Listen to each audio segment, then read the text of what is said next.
राधे राधे, जय श्री कृष्णा, जय श्री राम। हिंदू कैलेंडर के तीसरे महीने यानी कि जेठ मास का आरंभ हो चुका है। जेठ मास का महीना बैसाख के बाद आता है। अब की बार इसकी शुरुआत 13 मई से हो रही है। जेठ मास में बहुत गर्मी होती है। यह हिंदू पंचांग का तीसरा महीना है।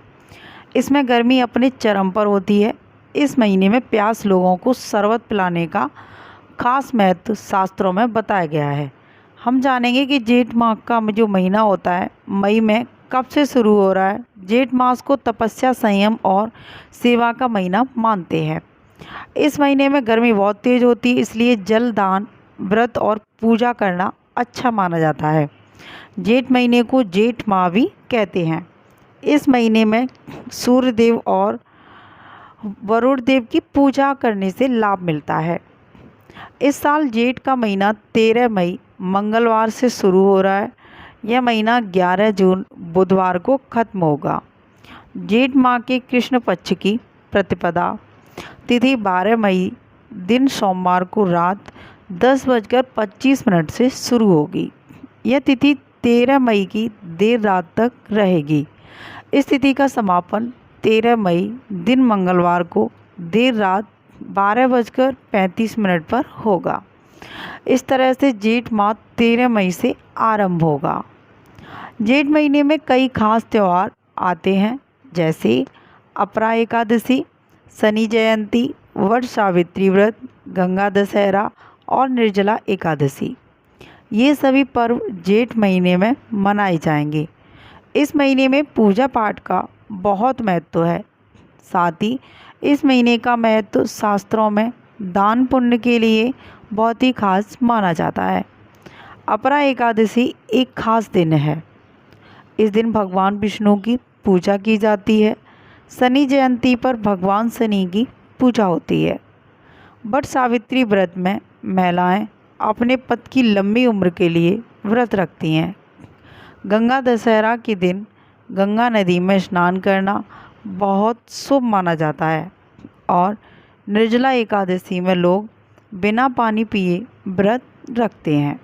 अब साथ ही बात करते हैं कि जेठ माह में हमें क्या करना चाहिए। कुछ खास बातें। जेठ महीने में दान पुण्य करना बहुत अच्छा माना जाता है। ऐसा माना जाता है कि इस महीने में दान करने से भगवान हनुमान और सूर्यदेव खुश होते हैं। लोग इस महीने में पानी से भरे घड़े, पंखे, जूते, चप्पल और कई चीज़ें दान करते हैं। इस महीने में कुछ खास चीज़ें दान करने से बहुत फ़ायदा होता है, जैसे कि पानी से भरा हुआ घड़ा दान करना अच्छा माना जाता है।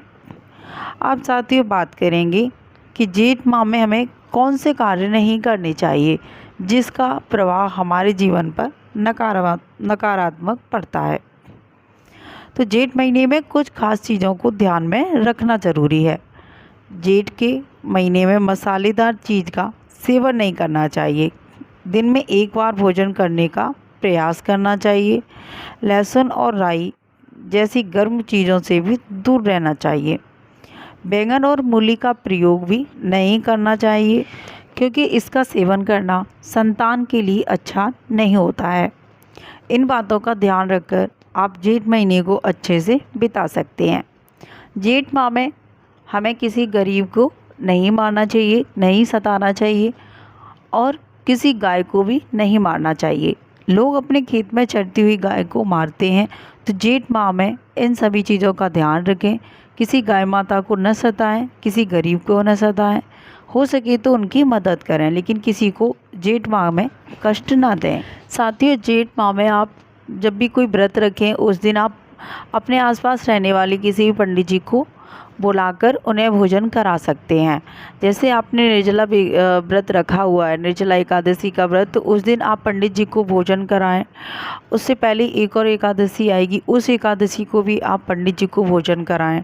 और वट सावित्री व्रत पड़ेगा, जिसमें पति की लंबी उम्र के लिए रखा जाता है, तो उस दिन भी आप पंडित जी को भोजन करा सकते हैं। जिससे क्या होगा कि बहुत पुण्य होता है और घर में लक्ष्मी का आगमन होता है। तो साथियों, आप इस जेठ के माह में जितना हो सके उतना ज़्यादा दान करें, क्योंकि गर्मी का माह है, इसमें लोग पानी से ज़्यादा तड़पते हैं, मतलब ज़्यादा प्यास लगती है। तो इस महीने में आपको पानी का अधिक से अधिक दान करना चाहिए। हो सके तो अपना छोटा मोटा आप कहीं पर प्याऊ लगा सकते हैं। जैसे रास्ते में निकलने वाले लोग अक्सर प्यासे होते हैं, धूप में चलकर आते हैं, तो आप उनको खड़े होकर पानी पिला सकते हैं। तो इस तरीके के छोटे मोटे पुण्य करने से जब भी हमारे जीवन में कोई कष्ट आते हैं तो वहाँ पर भगवान हमारे कष्टों को उन पुण्यों के द्वारा मिटा देते हैं। तो हमें इस महीने में विशेषकर पानी का दान करना चाहिए, क्योंकि गर्मी से भरा हुआ महीना है। तो इस महीने में पानी लोगों के लिए बहुत राहत की बात है, तो हमें पानी का दान अवश्य करना चाहिए।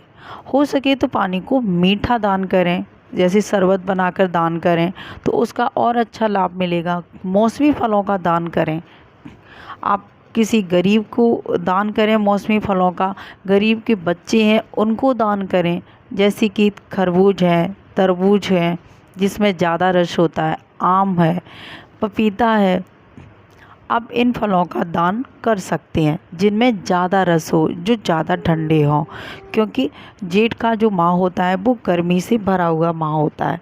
तो आप इसमें राहत देने वाले फलों का दान कर सकते हैं। वैसे तो फल बहुत सारे होते हैं जिनमें गूदा ज़्यादा होता है, इतने ठंडे नहीं होते, जैसे कि केला है और सेब है। तो आप इन फलों का न दान करें, जो रसदार फल होते हैं तो वो ज़्यादा अच्छे माने जाते हैं जेठ के माह में दान करने के लिए। तो आप इस तरीके से दान कर सकते हैं। पंडित को घर पर बुला के भोजन कराना हिंदू धर्म में एक विष्णु भगवान को भोजन कराने के समान माना जाता है। आप अगर पंडित को भोजन नहीं करा सकती तो गाय माता को भोजन कराएं। गाय माता को उतनी थाली सजा कर ले जाए जितना एक मनुष्य खाना खा सकता है। उसमें 10 से 12 पूड़ी रख लें, सब्जी रख लें, और जो भी आपके घर पे पकवान बना है, जो भी आप खिलाना चाहें। ज़रूरी नहीं है कि 52 पकवान हो, जो भी है, खीर है, सब्जी है, पूड़ी है, ठीक है, कुछ भी मिठाई है और जल है, उस तरीके से आप लेकर जाएं जैसे कि एक इंसान का उसमें पेट भर सकता हो, और ले जाकर गाय माता को खिला दें। तो ये माना जाता है कि गाय और पंडित को खिलाया हुआ भोजन जैसे कि विष्णु भगवान को खिलाए हुए भोजन के बराबर होता है। तो बहुत ज़्यादा, बहुत बड़ा पुण्य माना जाता है अगर हम गाय और पंडित को इस तरीके से भोजन कराते हैं। तो अगर आपके घर में कोई मानपक्ष का रुका हुआ है, आसपास है, जिसे बुला सकते हो आप, तो आप इन त्योहारों पर, जैसे 2 एकादशी पड़ेंगी उन पर और वट सावित्री व्रत पर मानपक्ष को भोजन करा सकते हैं। साथियों, इस माह में मैंने वैसे सारी बातें बता दी कि फल का दान करें और जल का करें, ये ज़्यादा महत्व देता है इस माह में। और आप मंत्र का भी जाप करते रहें। आप माला से जाप नहीं करते हैं तो आप